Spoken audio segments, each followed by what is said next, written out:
The impetus for this program was really the Rockefeller collection. And we were talking about how I hope all of you have had a chance to see the exhibition. Beautiful objects, they take your breath away.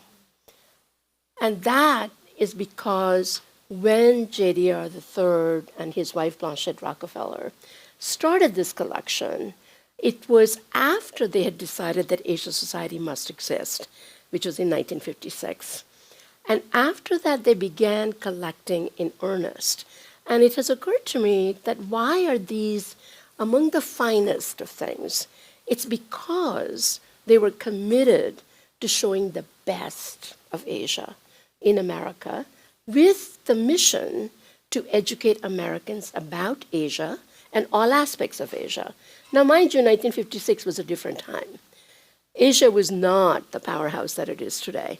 And so for them to think that to understand contemporary societies, you need to understand millennial cultures of Asia. So that idea of connecting culture and policy was right from the get-go very important. Today, when we think of these objects, one of the questions I'm sure a lot of us kind of feel nervous about is the issues of restitution, the issues of return of objects. How did they get here? Why are they here? Where are they? So that intent, that this was about showing and educating Americans about the best of Asia, now collides with the process of how these things get here. So that is the very question that we want to unpack. It's both about objects, but it's also about cultural heritage generally, because in both of these issues, what comes up is specificity of things as being products of a place and time, and the very human quality that arts and culture have, which is to be able to transcend space and time, to speak to people across borders, to actually try to make sense of it, even if you don't understand all the original intent, you bring your own eye. It's your personal experience with that idea of a universal experience. And that's why I think arts and culture are so much part of our humanity. And how do we actually think about that today? How do we try to, do we make sense of it? Do we accommodate these two seemingly conflicting ideas of who owns, who made it, where it was, and how do I actually look at it across cultures and time and place? And that is also true of monuments, where you come to look at gorgeous objects and gorgeous buildings and wonderful sites that are part of our humanity. But somebody else says, it's not yours. I can decide if I want to destroy it. What does that mean?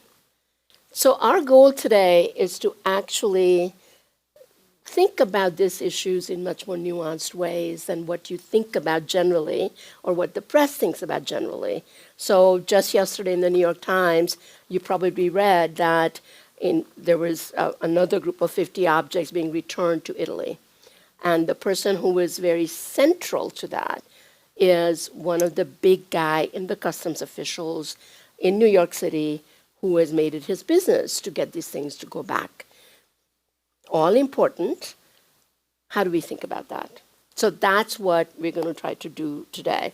So I wanted to just quickly show you, and I don't know, I need that little thing. There you go. So just to remind you that when we look at these beautiful objects, this is a chola bronze from the Rockefeller collection right downstairs, Parvati, 11th century, and Rockefeller collection. I often say we, but I have to remind myself that it's not we, it's the Asia Society. There are 14 of these chola bronzes, pretty amazing. Similar to this piece that you see here as well. And it's, as I was saying, that while we look at this, we also have to remind ourselves that these pieces, some of them, this is from the National Museum of Asian Art, the former Freer and Sackler Museum, where this piece has gone back to India because it was proven to be stolen. And we must actually think about these issues and how do we hold them together. So I want to really begin with this idea of restitution first, and then we'll go into the heritage sites as well. So Irina, I was thinking about the fact that the issues of return of objects is not new. Why is it that it became much more important in the last 10, 15 years? Well, first, thank you very much, Rachel, for your kind presentation. I'm so happy to be back indeed. And as Vishakha said, we first met a long time ago. I think 15 years ago, let's be, because it's anniversary. Right, 15 years, let's just say it. And since then, we have never stopped talking. Right. Because I believe we share a lot in common in terms of the values that we hold together, why culture matters, heritage, arts, of course, and there have been many instances that we have participated in many debates. And now the book, I would like to thank you for inviting me to present, also to contribute the chapter. I think it's a fascinating book. If you don't do it, I will do it. Just read the book. It's really a very interesting perspective from creators, from artists, from all different sides. 20 essays. Yes, from mine 11 is very countries. humble, I would say. Nothing small. Yeah, it's not small, but I think and it goes right, I believe, into the debate that we're having now.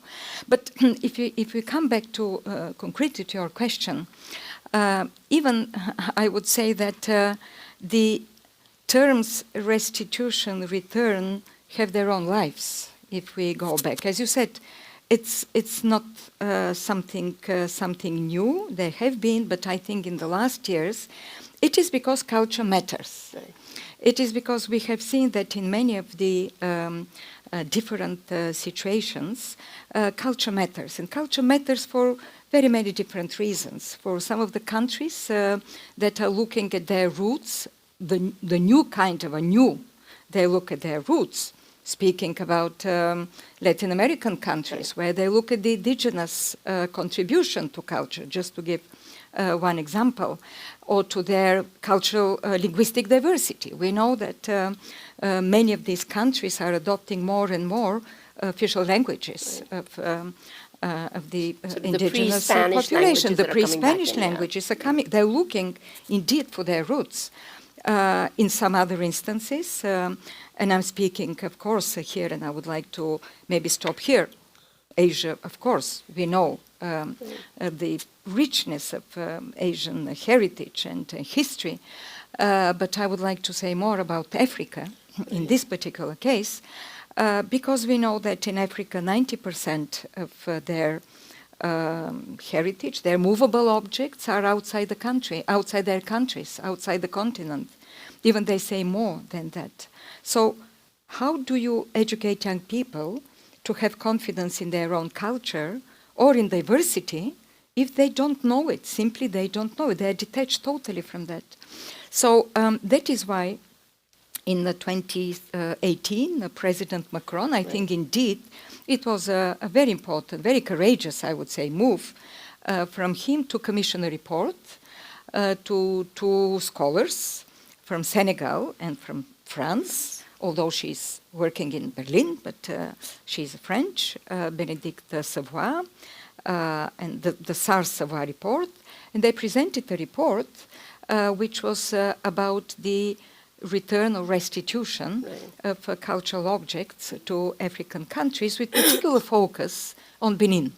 Right. And why Benin? Because there is a lot of history, there are archives, there are evidence that the Benin bronzes that were, at that time it was the kingdom of the Dahomey, that in Benin City, which is now in Nigeria, I have to say that because it's a bit complicated, this colonial history, the palace was sacked, first by French troops, then by British troops, and they took hundreds of this type of Benin bronzes and different, and now they're all over the world. It's not just in France. Right. They're all over the world. They're in Germany, they're in the And the United US, States. also they're in Britain, even in some universities Right. and others. And the report, which I like really very much, the title of the report, because the report was also about ethics. And I think this type of relational ethics, as I said, is important because it is not just legal provisions that are solving some of these issues. It is about reconciliation, it is about ethics, it is about negotiation, it is even about a joint future. And I think this is very important when we speak about that. And the report, of course, gave all different kinds of I would say, options for this process to go. They were discussing long-term loans. They were discussing, of course, the negotiating. They were discussing very important issue in my mind, support from some of those countries to build their capacity, to protect, to create museums, to educate curators and scholars and others. So it is not simple, it is not just one-sided. Right. And I think this is important in this debate, that it is not just, we bring back and that's it, I think the other part much that more. is worthwhile remembering is that in the 1950s and 60s, all of the newly non-colonized independent countries were also pushing hard at the UN to try to deal with return of objects. And at that point, the word restitution was only limited to those that were proven to be stolen. Now the word restitution has become generic, return of anything. And that also goes to the notion that every object that's out here, anywhere, that is not in the country of origin is questionable. That creates another kind of a problem, which then does not realize that objects have also been traded, objects have moved, objects have been involved in many different kinds of patterns of behavior, trade, purchase, what have you. So how do we deal with the idea that an object also has many lives? That it isn't only the life that is about the origin. And I thought I would just read, since you mentioned the Savasar report, that they actually get at that.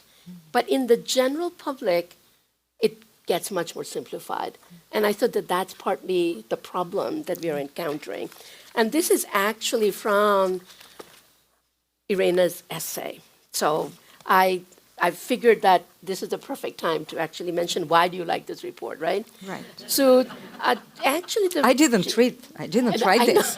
I chose it. You I quoted it. You quoted it. Yeah. But you liked it. That's why I you liked quoted it, right? There you go. So they say objects, having become diasporas, are the mediators of a relation that needs to be reinvented. Their return to their communities of origin does not have as its aim to substitute one form of physical and semantic imprisonment by another. That would this time be justified by the idea of rightful property owner, in quotes. It is indeed a question of reactivating a concealed memory and restituting to the cultural heritage its signifying, integrative, dynamic, and mediating functions within contemporary African societies. But through the appropriation of these objects, it is also about, once again, and this I think is the heart of the matter, again, becoming the guardians of human community.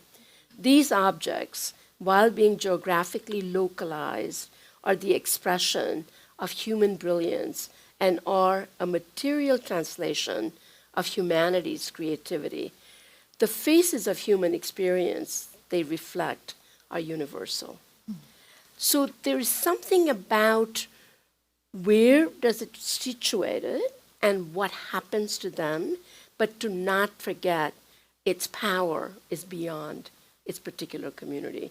And I think that this is where the tension comes in. If you don't realize the power of object, you put it in either one box or the other. The box is the white cube, no context, which is how often objects were seen as precious works of art, or it is the other box, which is only about who owned it and where it is.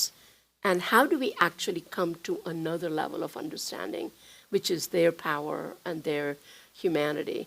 And yet, I think at the same time, we can't think about restitution or return of objects without thinking about the broader issue. And that broader issue is about cultural heritage and the specificity of a site and its universality. So I thought we might just actually have a little bit more of a conversation about that, and at the same time recognize, I should just simply say that I came to the art world as a political science major, as was true of Madame Bokova, a political scientist who's now become a culture queen, you know. And it was about teaching fifth grade East Cleveland public school kids at the Cleveland Museum, where they first came. They didn't know who I was. They didn't know what India was. They knew that I was Indian, which meant I was a Hopi or Navajo. This is a long time ago, 1970.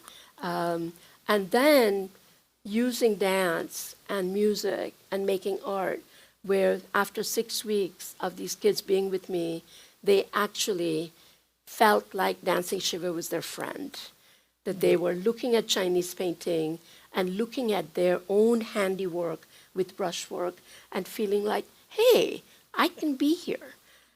To me, that was the power of being in an art museum in America to actually get people excited about things that they couldn't even imagine it existed. And at that point, I will say, I didn't think a lot about issues of return. Later on in my own museum career, I actually came to realize that sometimes these objects, if they go back, India has so much good stuff, it stays in the storage. Can't we come up with some other system whereby maybe Indians could get something that is non-Indian? Because you couldn't see impressionist pictures in India. What would it look like if we create something different? And that comes back to the issues of equity. So I will leave this question with you, and then we'll come back to that, and then we go to the heritage, and which is, why is it that all so-called encyclopedic museums, I say so-called because they are actually museums of partial histories. Nobody is encyclopedic. So maybe they're a Wikipedia museum, you know, where you keep adding or something. But the goal being is that why are they all in Euro-American world? That's because it's about power and it's about equity. What would it be like if actually we had some long-term solutions where things were shared, where in fact Indians could see Egyptian art, where Africa, we could actually see Indian art. I remember taking the Rockefeller collection to Shanghai, 1993. They had never seen Indian objects or Southeast Asian sculptures. And people were, I remember, Frida, they were sitting on the chairs looking at these images because it opened up something that didn't exist. So I actually come from that idea of the power of art. And I then have to reconcile that with the other problematics. And that's where we also can learn something about objects and visual art from the heritage sites. So I thought, you have been so deep into the cultural heritage side of things that we should talk about some of those issues as well. And then we'll come back to this. So I have some slides for you. Yeah, I think we should. Yeah. Oh, these are my slides? Yeah. Okay. Let me just say that I came to this, just to pick up from your first point, I wanted to become an archaeologist. But my mother in those years said, archaeologist for a woman, you have to be so far from your family. So I hesitated, and then I became a diplomat. It was my revenge. But But in any case, I think that what you mentioned at the beginning, you come to these issues from different sides. That is why I mention it. I mean, you came indeed from the political or from the art side. And at the end of the day, today, we are all, I would say, very much concerned about, on one side, you know, globalization, exchange, diversity. What does it mean, this diversity? And at the same time, we are fragmented. We are trying to look for our own culture. We say my culture is a pure culture, and there is no pure culture anywhere. There has always been some exchange, some layers, adapting. And I have visited many countries, of course, sites and others, and sometimes I'm very frustrated when, I think I mentioned it also in my article, that I met a girl in Tunisia, and I was visiting the extraordinary mosaics, Roman mosaics in Tunisia. They have probably some of the best, even not in Italy. And I said, you have to be proud about it, because you have layers of civilization in this land. And she said, why should I be proud of a culture that does not belong to me? So we we engaged in some kind of a conversation about this plurality of culture, this plurality that is sometimes in each one of us. And I think this is important nowadays, something that you just mentioned to Joy. But if I come back to heritage, of course, I wanted to mention the World Heritage Convention. I wanted to mention all the work that has been done into the years. And when we saw this last decade, a little bit more, maybe 20 years, since the destruction of the Bamyan Buddhas in Afghanistan, then were the wars in former Yugoslavia, there was then the Mostar Bridge, which was destroyed, which had no military strategic importance. It was just a message of there are no bridges between the different communities. You can't live together. So we destroyed. And then UNESCO recovered it, rebuilt it, and inscribed it on the World Heritage List. We have some of those slides. Yeah, maybe we will just show some of those slides there just for... Oh, this is the Mostar Bridge. This is on the left, 1980. How it was, as I said, it was pedestrian bridge built by a famous Ottoman builder at the time. Then it was destroyed, 93.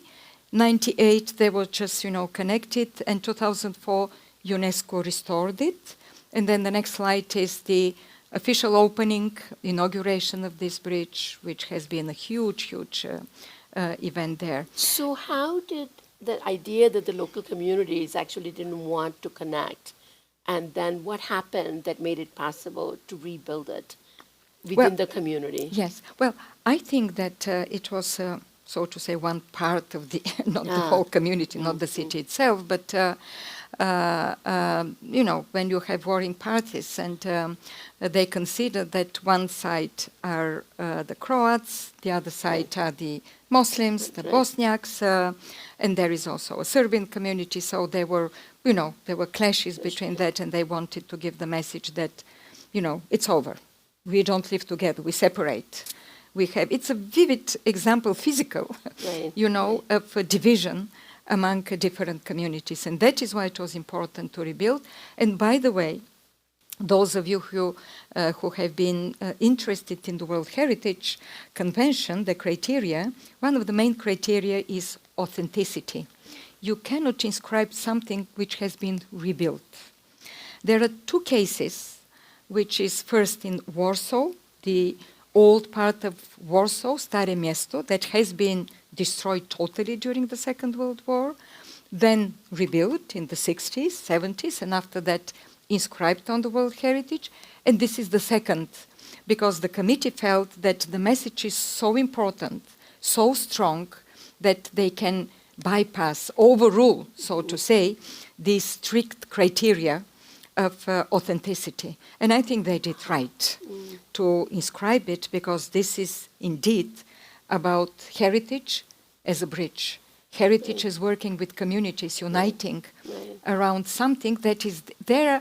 This does not belong only to one community. It belongs to both. And yet the division came about because of there's a fight Exactly. that it is not mine and you can't have it. Right. And yeah. that's yeah. where the tension But, is. and yeah. this was one of the first cases of deliberate destruction of heritage. Then came, of course, the situation, the war in Syria, Right. Iraq, of course, the advent of extremism, And I think we have of some of ISIS. Mali were the first extremists. yeah. I went there with the French president. The burning of manuscripts, which were held by families for thousands of years, and then they couldn't burn all of them. This is what they left. Something like 3,500 manuscripts, but there are 8,100. So we are in a library, Ahmed Baba Library. Then the next is the next slide, maybe. Yeah, this I wanted to show because it's really shocking. This is Syria, Apamea World Heritage Site, and this is illegal illegal digging. I wouldn't say archaeology because it's just digging the hole down there.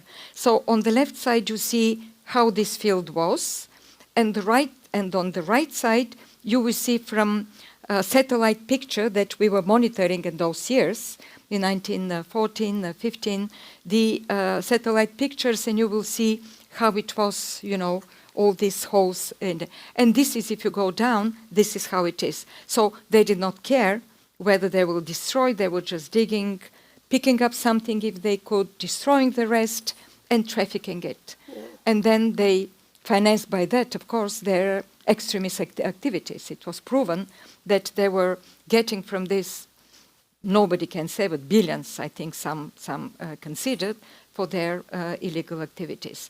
And maybe we just quickly go because it's time is going. So this is how Al-Askari Mosque was found in Samara, and then under UNESCO's leadership also it was restored to its current, so to say, state. This is how beautiful it is. Just mentioning before and after. And you mentioned the Security Council. I just wanted here to flag that all this led, and we had a huge campaign working with member states, with the communities, everybody partners in order to recognize the link between peace, security, and protection of heritage.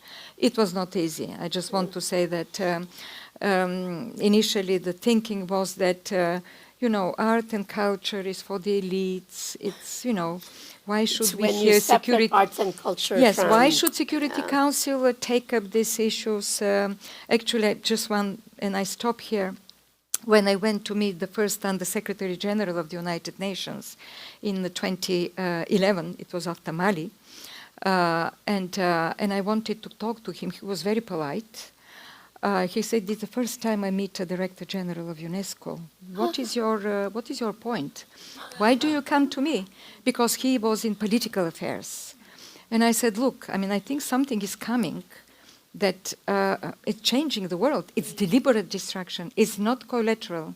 It's not you have a war, in wars things happen. No, it's deliberate. They knew. They were striking at the heart of identities of people." And I said, we all have to be, and we have to work together. So he was really a little bit, I don't know whether he understood, because then he retired, but the next one was very forthcoming. Yes, so I'm very happy that it worked. No, it was with Mr. Ban Ki-moon. Oh, with Ban Ki-moon. It was with Mr. Ban Ki-moon. Right. And he was very supportive. He was extraordinarily supportive of our activity. I think that that's actually one of the things I keep thinking about for the Asian Society, that if you divorce arts and culture, or arts generally, or culture broadly, from society, from policy, from politics, everybody's poor. You actually have to understand those two things so that we don't say, oh, it's just over there. How is it central? What is it about it? But it also means, what do the arts and culture people do? How do you make it central? Right. How do you make it relevant to other people? So that becomes kind of a two-way thing. And at the same time, your last point here that, in fact, there was a moratorium on trade in the antiquities.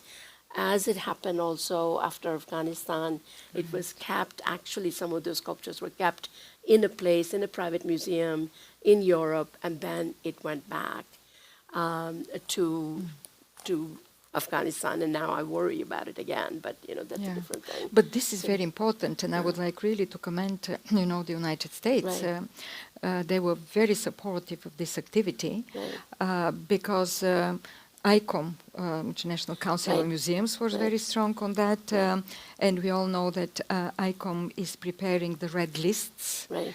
these lists for that are, stopping the Stopping, trade of some Right. of the objects that are coming from this region, from Syria, Iraq, Libya, and all this. And it was a very important moment Right. also for museums. I Right. think this was to their Right. credit, Right. ICOM and for the museums, to say that this is not allowed. Right. This should not be allowed to happen, to have this, illicit Exactly. activities, trading, and then Right. they go in collections, and all this. I mean, I think partly what that says is that when things are looted, when sites are destroyed, there's no question. It just can't be acceptable. Right. Yeah. And then how do you parse that in a different way? I wanted to also kind of get to, so that's your 2347. Yeah, the resolution. And I think this is really nice, speaking of Kabul Museum. Yeah, this is actually the Kabul Museum. When I went to Afghanistan, I saw that I went twice. First time I went in 2013, and then I went in 2004. Oh, so well before. So I saw this and I said, wow, that's very, very important, very touching. And also you meet curators and people who tried against all odds to really Right. preserve things, And this is just to remind us that this kind of deliberate destruction is very much a part of, that's what that became, Yeah, Palmyra. Palmyra. Yeah. And here's Bamyan. But before we go, so one thing that I remember, some of you who were here at the Society then, is that after Bamyan, we did a big program called Will We Be Ready Next Time? Beyond Bamyan. That was 2002. And since then, how much destruction has happened. And it took a long time to actually get the Security Council to come back in to actually say this is important. And at the same time, I mean, one point I always think about as an art historian is that what we did talk about when Bamyan Buddhas were destroyed is the first time these Buddhas were attacked were under the British, where they use it as a target practice. Until then, in the 19th century, these images were actually in a better shape, but we didn't talk about that. And then you realize that in Iran, just a month ago, we actually destroyed and partially destroyed the most amazing sites. Those of us who have been to Iran, in Shiraz, and especially in Isfahan, the beautiful big public square and site, certain buildings around there, Chehel Satoon, an amazing 40-column garden destroyed. And you also see the Gulistan Library, where I'd taken the Society trustees and they made a special deal to show us the special manuscripts, now destroyed. There was one article in the New York Times and an article in The Guardian. And the truth is, we were talking about it on the phone. All of these sites were listed, indicated, and given to Israel and to America. And when they asked, and said, well, you should just tell Iranians not to build their official houses near them. So one of the questions that comes up in all of these issues is issues of equity and issues of power. Who gets to do what? So that when ISIS and Taliban destroyed, we were all very, very upset. But why are we not as upset? when we do it? Why are we not up in arms? And that has to do with equity.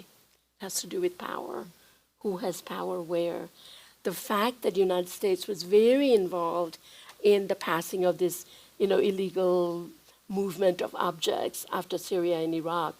And yet, when the museum is destroyed, is when the Secretary of Defense here says, stuff happens. So then that creates another level of anger for people, that somehow my culture is not respected, but your culture is.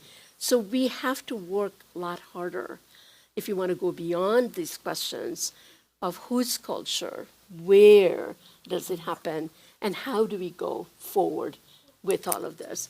So the last few minutes that we have, I wanted to talk a little bit about what do you think going forward, what are the possibilities that we could actually reconcile the power of art to connect cultures and the issues and the problematics of cultures that are very specific sometimes and come in competition or against, in contrast to universal culture, the humanity at large. And what can we do going forward, do you think? Well, I think that, first of all, we have to talk. Yeah. We have to recognize everything that you said is so important. Because after the initial, you reminded us about that, after the initial outcry, positive response, Security Council adopts a resolution, there are red lists that are, museums are stepping in, countries adopt, 60 countries change their legislation in terms of trafficking, capturing all these objects. So there was a global movement around diversity, protection, heritage, movable, immovable. There was for the first time, the peacekeepers in Mali were entrusted by, for the first time in the peacekeepers' mandate, Security Council approved the protection of heritage. For the first time in the peacekeepers there was a special unit for intangible heritage. Can you imagine that? Peacekeepers. Yeah. Why? Because it mattered. Because it was about, in these societies, tangible and intangible are, they're one and the same. There is no border. There is no limit between them. And in Mali particularly, they have one intangible heritage inscribed on the list, another convention, which is considered to be the first oral, not written, democratic constitution. This is the way they set their society, how they solve their disputes, how they arrange, all this. And of course, all of this was forbidden, banned during the extremists. So they needed this to come back to them, just to mention one example about it. But I think that, and my fear was, then in 2018, this was taken away from the mandate of the peacekeepers in Mali, and gradually I was seeing kind of a losing of interest. Gradually it started to go down. Right. Because, the extremists were not there, albeit destruction happened, but kind of the initial interest and everything was fading away. And I'm very worried. As you said today, the French have one word of expressing it, banalisation. I don't know in English. Right. It's, you kind of get accustomed to that, right? You read it, you see here. Business as usual. Yeah, business as usual. Oh, they destroy there, or somebody threatens this. Oh, this happen. Oh, things happen. And I think we are in this phase, and I'm very worried about it. Yeah. And it is not only there. It is not only Iran. Right. We see it in very many other places around the world. So I think that talking, mobilizing people, any museums should take a stand, cultural institutions, some political leaders also, definitely, United Nations, UNESCO, all of this. I think we really need to have a new consciousness, a new way once again of passing this message, that if we don't do it, what kind of a humanity we are going to be? So there's one issue is about the heritage sites and how to protect them and all of that. The other way is thinking about also is the movement of objects and Yes. what can we do about that. And it seemed to me that one of the things that is beginning to happen, and it's happened in the Netherlands, where they're developing new partnerships with Indonesia, where objects can actually be shared. Or in Cleveland Museum, they worked with Cambodia to actually restore one of the pieces, combine the two pieces together that were fragments, and now they're working with Phnom Penh Museum to develop new restoration and techniques of installation, how to preserve objects. So that partnership has meant that it's not just about, and they understand that some objects remaining back in Cleveland or in Amsterdam is actually a good thing. And it seems to me that we need to develop some new models of not just long-term loans, but as I was saying before, that in India, they don't need to get more Indian things. There's too much in the go downs, as they say, in the storage. But it would be amazing, and it is happening.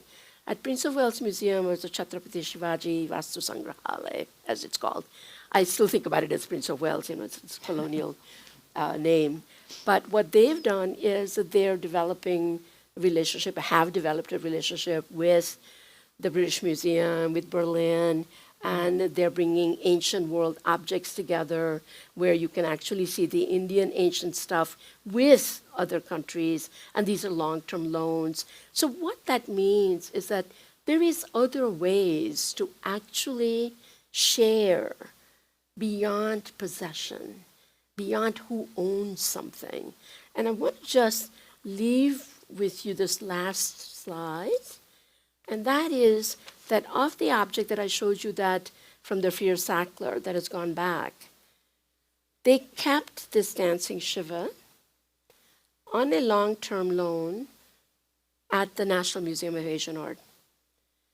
The government decided that. At some point, they are beginning to understand, with a level of confidence, that sharing these objects is kind of a cultural diplomacy that needs to also happen. And one of the articles in the book is by a Spanish political scientist or Mexican who actually is talking about the political reason for Mexico to ask for indigenous objects back that actually didn't go back to the indigenous communities. And she said, why are we not using it also as a cultural diplomacy to keep some things that are out there that actually can be shared with our heritage? So there is other ways of thinking about this. It's happening slowly, but it's happening, and also that's something that Macron has talked about a bit too, because also there is some problems with some things returning because the situation domestically is a bit more difficult. So they are actually saying, not now, send it later, or what we can do. So the issues remain, but I think that all we have to remember is how do we actually keep these arts and culture open? Open, not to put in one box or the other. And again, to quote Madame Bokova from her essay, Not me. somebody else, Okay, somebody else. and in this case is Chinua Achebe. And I love this. It's like this idea that how do we actually hope that we don't lose the potential of art and inspire awe and affect deeper understanding of cultures beyond one's borders and circumstances. So Achebe says, one must find a way to accept something, however small, from the other, to make oneself whole. All arts at their best, this is my notion, that all arts at their best help us to see our humanity in the works of others, no matter how far away they come from. And this work can happen anywhere, whether in Benin or in Boston. So thank you. And floor is open. Thank you. Yeah.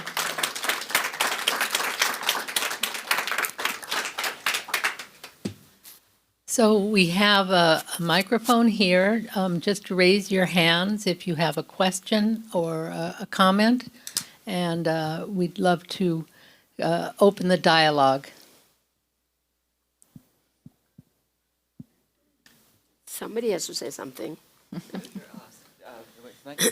Yeah, so you talked earlier about the Sarsovoy point, the Sarsovoy report, and then Vishakha, you'd mentioned this note of objects and their many, many lives.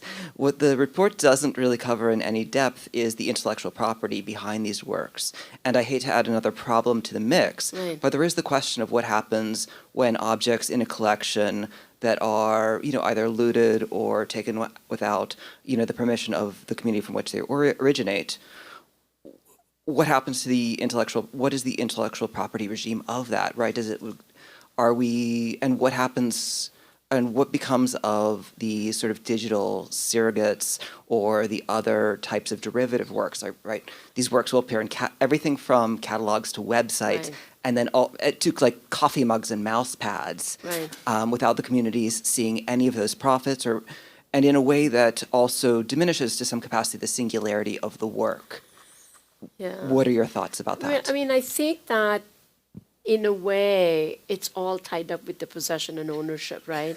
So if you can open up the question of ownership, then it also goes to show that you have to share whatever comes from it. So that's why I think the idea of transferring some ownership, even if the objects remain, becomes important. And that level of conversation is not happening yet, but it does need to happen. So that partly, I mean, my argument is that if ownership is the sole criteria of where things get seen, we would all be poorer. But if we can figure out a way, especially because the objects of possession thing that goes with it, it isn't a question with music. Even though music, you could say, there's plenty of questions of copyrights and rights and all of that. But I've always thought that that's the difference between performing arts and visual arts, is the thingness of things that also come in the way. So you have to kind of break out of those boxes as well. Can I add Yeah, something? please, Because yeah. I think it's a very interesting topic.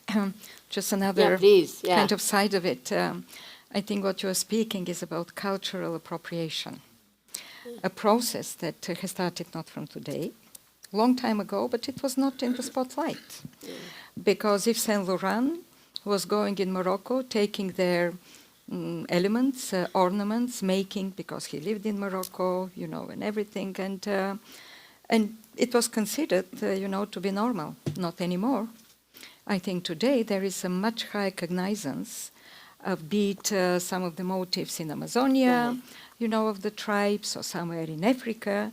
So, unfortunately, the problem here, very often, not always, but very often is that you cannot register a patent, for example, with the International Intellectual Property World Intellectual Property Organization, WIPO, because these communities, they are not a company, they do not have a juridical entity. Right. So how do you register it? Right.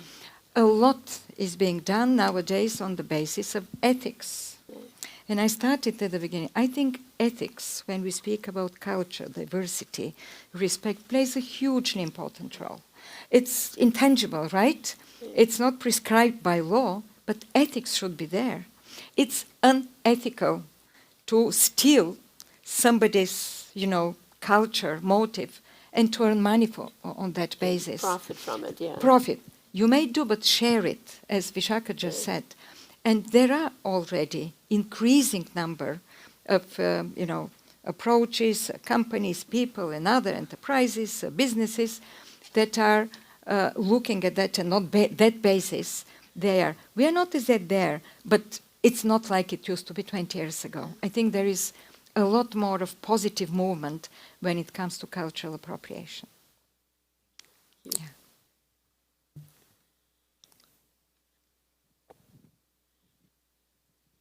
Hi, Vishakha. My question is, when you look at some of these images, it's so sad, and we realize that in history, we've had this where countries attack other countries, they ruin everything, and you rebuild and you move on. And at some point, it seemed like there was a little bit more of, I guess, no better way to say it than like a gentlemanly rules, where certain people in certain countries kind of had certain principles that they didn't want to cross. So you want to fight, you want to do something, but you don't cross a certain line. But now when you look now today, and if you have a bellicose country, how can you have the ability to say, we're going to strike, we're going to do something to achieve our objective, but maintain the culture and maintain that integrity?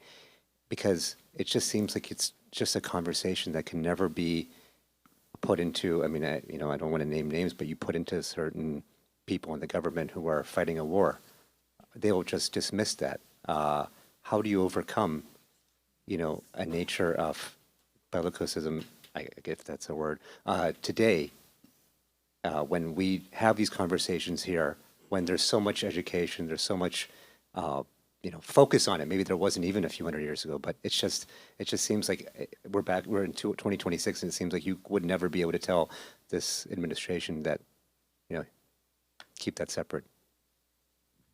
Before I give Vishakha to respond No, politically, you respond.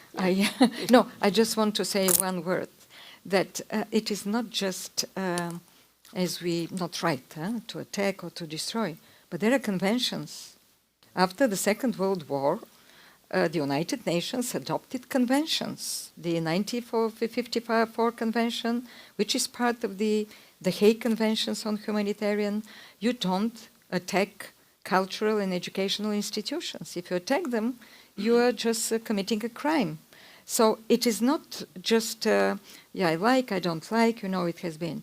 Then there are other, the World Heritage Convention, of course, which is it's international law. Or the 1970 Convention, illicit trafficking and all. So what I want to say is that it is not simply a kind of not acceptable political act. It runs against the international law. And at the same time, you have a situation that comes back to actually flaunting of not following the law. And once that happens by a very powerful country, why do other people have to follow anything? So that's where I think the issues come up. And we mustn't forget that, during World War II, in Japan, it was Seidensticker and a group of Japanese scholars who told the American government not to bomb Kyoto. And they didn't. So that's also this country. But what happens is that, people have made laws. There is a world court, but if somebody flaunts it, what are you going to do? As is also true of ISIS, it's also you have non-state actors who don't follow the law. So then you have a problem. But you have state actors. That's a different matter. That's sad, yeah. Hi, I'm just going to follow up on that. So in case of Gaza, UNESCO did not invoke the 1954 convention, the Hague Convention. And I know you shared Iran, but the question goes back to Gaza, which is what 163 historical sites have been damaged. And I think the question is like institutions like we are talking about duality of justice, which exists, and also in the evaluation of cultural heritage. So as someone who I respected a lot for what you've done in Syria, what is your take on UNESCO not playing a role when it came to the destruction of cultural heritage in Gaza? well, And you can now talk since you're no longer I'm not the head. longer. No, I think I regret it.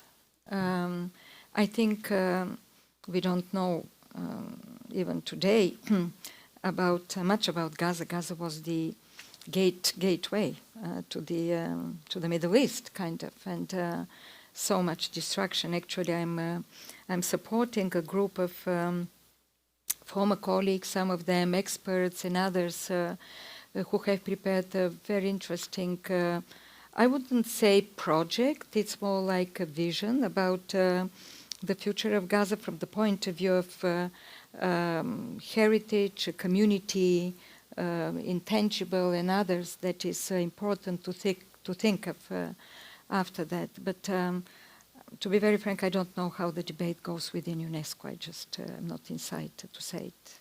But I regret it. But that's where the question of power comes into play again and again. And and therefore the ethics come into play. Justice for whom and how? And when does it happen? When does it not happen? Yeah. Yeah. Thanks. I have a question about caring. You brought up the fact that people who look at these things, do they worry about it when they're from other countries? I look around the room, people care. They not only care, but they have knowledge. They have exposure. Perhaps they've traveled a lot. And I spend time thinking about the people who don't have that exposure, don't seem to care, spend their time on TikTok, when I believe that culture is really the center of everything. And how do we get those people from kids on to care? Because if they care, then a lot more would be happening, a lot more people would be verbal right now about the things that are going on across the world that are reprehensible. Yeah. So, no answer. No answer. I mean, no, the truth of the matter is it's an issue for all of us, you know, as to how do we have these discussions at a level that actually people would care about. Maybe getting influencers to actually put it on TikTok, which is not my domain. But, you know, if I could only get 5 of them to just start talking about that, it would matter. Because I think that somehow social media is where lots of young people are going to. And there are things that they get excited about, that's for sure. So even building a well in some remote part of Africa, if it's gone in the GoFundMe, people go and do that. So you do have some of those capacities, and I am not one of those people, but I work with graduate students and undergraduates, but that I'm very excited about, and I try to do my best. But I think that we need to think about other ways to penetrate the social media that's part of their life. And you might have seen it in other places when you have restored things. Did you feel that it penetrated in the schools and young people? This is the main, it's education. Yeah. And not just education, literally to say, you know, we put in this textbook, but I'm very worried that, and we all know, humanities have been sidelined largely from universities, from colleges, and from others.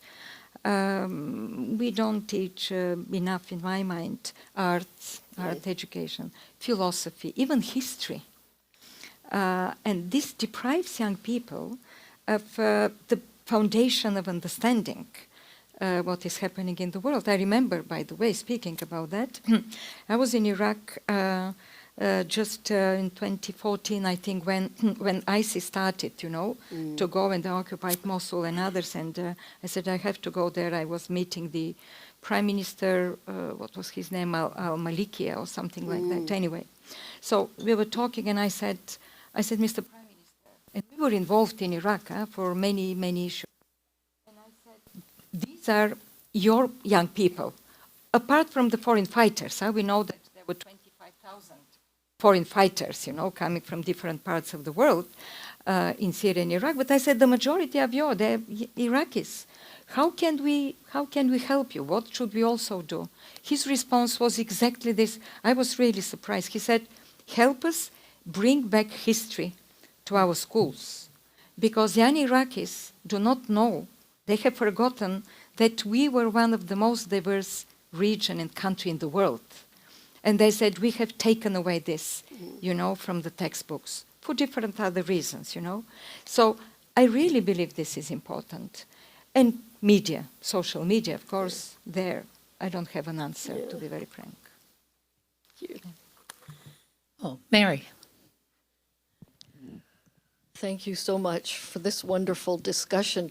And Vishakha, you started off by referencing the Rockefeller bequest, the collection that we can see today in the building. And it reminded me that at a certain point in time of the role of philanthropy in promoting the arts and culture, and the emphasis at that time of finding what was the best, what represented the eternal value of a culture, and presenting it to people. But you also talked about opening up and not defining what is best, but maybe encouraging people just to interact with the arts, to recognize a cultural difference as something they can experience directly, as the kids in Cleveland did. And so it seems to me that we need to think about what is the role that philanthropy could play today, at a time when we're not the ones, Western civilization, mandating what is the best, but we are trying to have a mutual recognition of what we really share together. And I wish that I could say that philanthropy is embracing such a role and working in arts and culture. I fear it is not as much as it could, but I hope it will. It's a really good question, and one of the essays in the book about way forward is actually the notion of not one-dimensional but polydimensional, and kind of polyphony of objects and polyphony of museums, which is that how can you provide different ways in, as well as it's not just providing, but interactivity, so that people can actually feel like they can connect to that. And that's a whole level of interpretation which we haven't always done very well. But I remember, I don't know if any one of you will remember, but we did a small little show.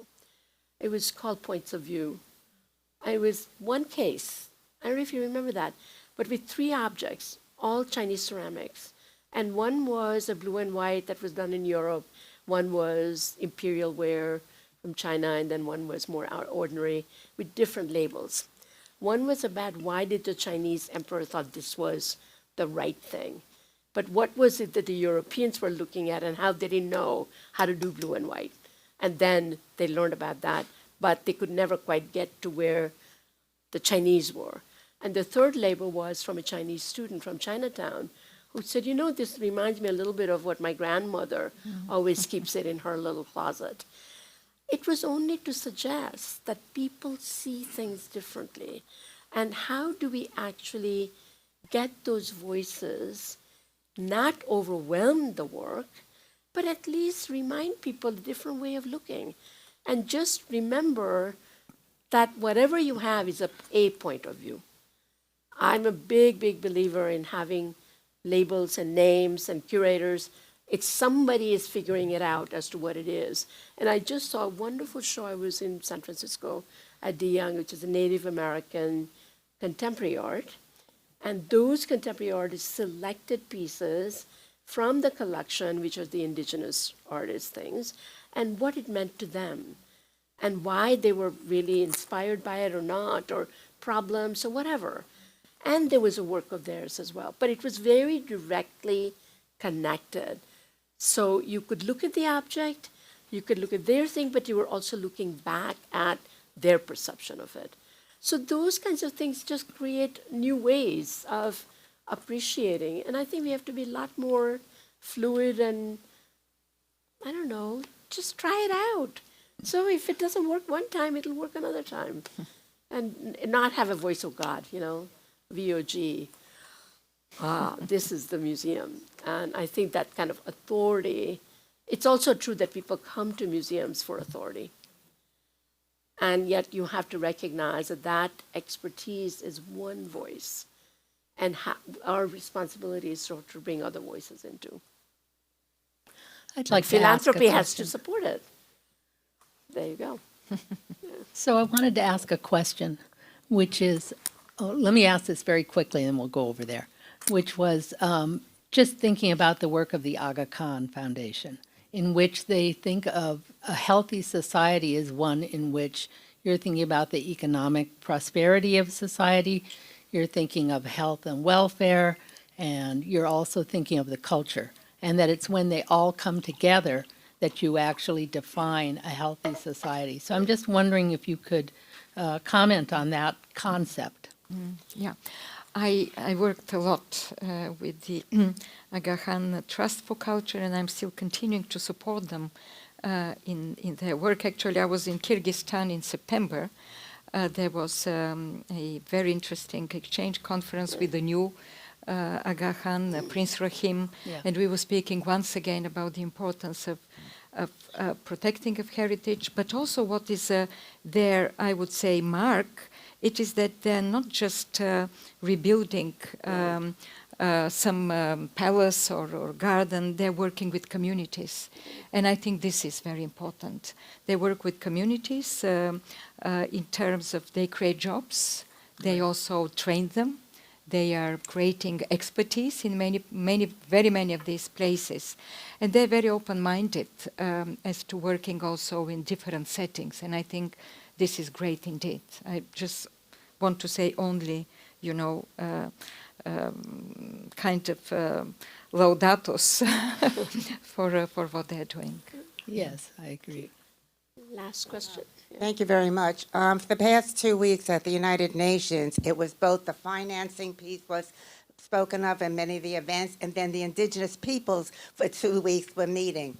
Now you have the indigenous peoples talking about the indigenous language, their culture, what is going on in the different regions. And then you have the financing people talking about reimagining, trying to stabilize a number of the member states in Africa, the Pacific Islands, and of course other member states. It felt like it's never a meeting of the minds. You have the arts, the indigenous languages, and yet the financing here, we don't care about the art, we don't care about the culture. We have to stabilize the country first. But you cannot have the people and the stabilization decoupled. You have to find the linkages to make it work. What do you say about that? Well, I think it goes back to, in a way, what Rachel was talking about with the Aga Khans, that I think that why it's such an enlightened approach is that they don't separate economics and politics from culture. And they understand that actually all of it has to come together. And to some extent, when Mr. Rockefeller founded this institution, he understood that if you just make decisions at the policy level without understanding culture, you will make mistakes. But when you also separate out arts and culture from its cultural and political and economic fabric, then it becomes a thing. So part of the problem is that in our society, I think we've gone so much into professionalization, over-specialization, that anything that's syncretic, that actually brings those ideas together. And I see it in the academy as well. I mean, I'm part of this thing called Committee on Global Thought, which is really to try to understand that contemporary issues are no longer separated to one field, one area. What can you do that is interdisciplinary, that is transnational, because that is where the global lies. It is not antithetical to local or regional, but the relationality matters. And that relationality we have to train for. We don't do enough of that as a value, so that it becomes, I do my thing and you do your thing, and then never the twain shall meet. And I think the 21st century, and a number of scholars have talked about that. If the 20th century was about specialization, 21st century has to be about connection and synchronicity between and among things. And that's where the issue lies, Don't you think? Oh, yes, Yeah. absolutely. I I could elaborate further, Yeah. but maybe we move to another question.